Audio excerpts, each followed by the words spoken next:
the trigger guard is on, so the rest of this video is just going to be a top down of me doing it. It's alright. It's okay, yeah. It's pretty secure, there's no wobble to it, and it is nice and smooth on the inside, and it's basically, most importantly, it's covered up this gap at the bottom. And as much as this P23 grip by B5 Systems is really great, really like the texturing, everything, the angle on it is great, everything about it really good. The fact that it left this part exposed, whereas my BCM Mod 3 didn't do that, I didn't realise how annoying that would get, and it did get annoying. So yeah, follow this for if you want to know just a couple of little things that you're going to have to modify a tiny little bit in order to get this to fit. Basically, if you try and fit it in its stock state, you're going to break these little ears at the bottom. So as you can see, I've managed to install it without breaking the ears, so this video should be okay for you. Alright, enjoy. Welcome to Ollie Talks Airsoft. This video is going to be all about how to fit the Magpul MOE trigger guard into a Tokyo Marui MWS rifle, because it is not just a drop-in, it does require a small amount of modification in order for it to work.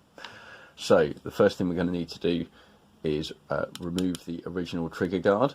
So the way to do that is to flip it over, and we're going to just press this in, and it should come down. There you go, and that is the original trigger guard. What we're now going to do is we're going to turn this over, make sure that the body pins are pushed in here and here, so that it can sit nice and flat. Okay, and then you need to get some material. So I've got some old books here, which I'm just going to put under the corner here, so you can use some bits of wood. I don't have any bits of wood or anything like that laying around, so I'm just going to use what I have. I've left a hole underneath there that this should punch through into. So I've got my hammer, got my punch. I'll set it over the split pin.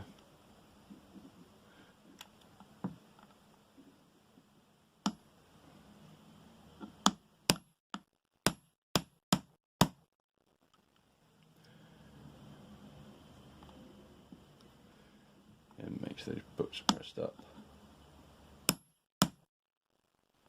Let's just see how that's coming out.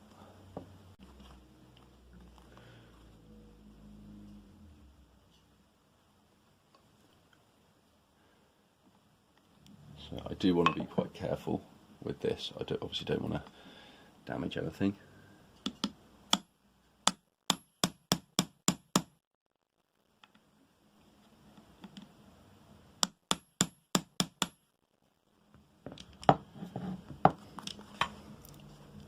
Okay, I think that's probably long enough for me to get some pliers onto, so let me just do that.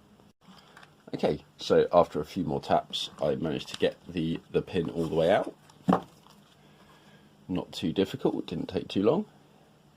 So let's have a look at the fitment on this one. Okay. So it looks like it doesn't quite line up with this hole at the back. It nicely covers the gap here, which is the purpose of doing this. And doesn't appear to quite line up at the front. So I think we need to take a bit of material off here and a bit of material off here.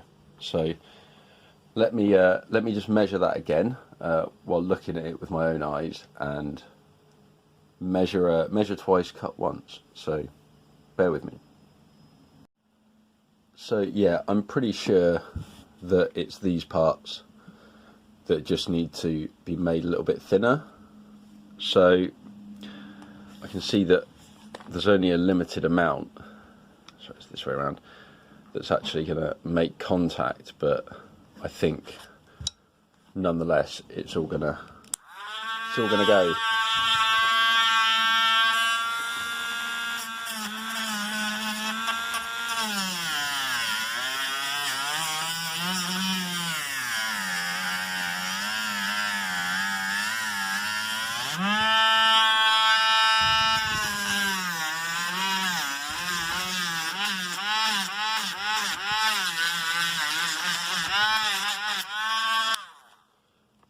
let's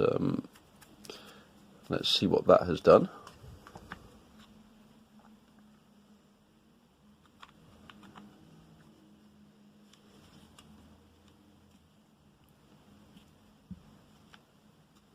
Oh, it has created a bit of a burr on the outside.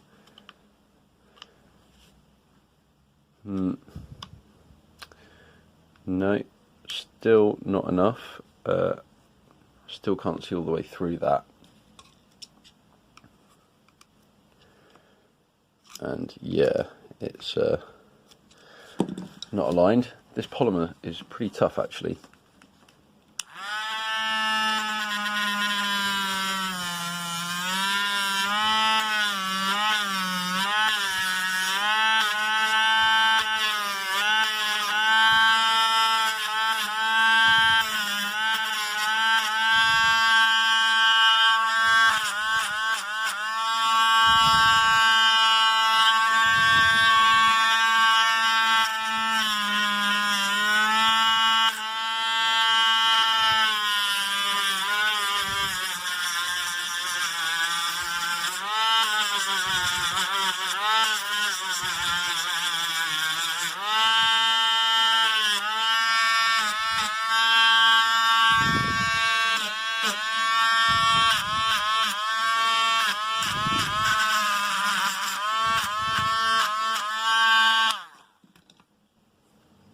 Okay, it's a bit worrying because it is quite thin, just here and just here, but I mean that's kind of how it comes. So okay, let's give this another try. Okay,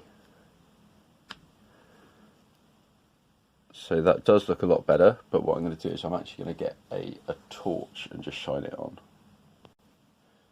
Okay, so having a look with the torch, they appear good now. Yeah, I think we can drive this rear pin through, and that's not going to be too much trouble. And I think this one, which requires, it actually has a separate, just a screw-in bit, rather than the original TM one, which is sprung, which would have been cool to keep, but never mind. Let's just get this pin put back in. So again, we're just going to turn it over, and I'm going to put that pin through the hole. Make sure that's pressed up and nicely aligned, and put something just under there and give this a few taps.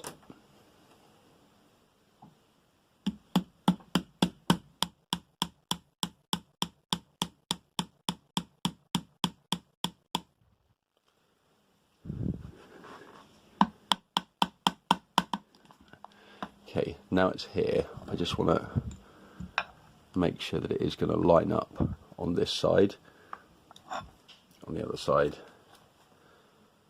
and it looks like it is going to come through there fine. So I'm going to keep gently tapping away at that. So I might use the end of my punch here.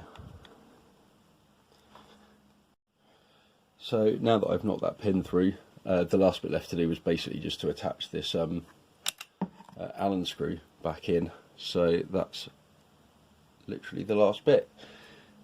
Pretty tight, but yeah, that's basically it. So yeah, it was just the top of these that I basically needed to file off.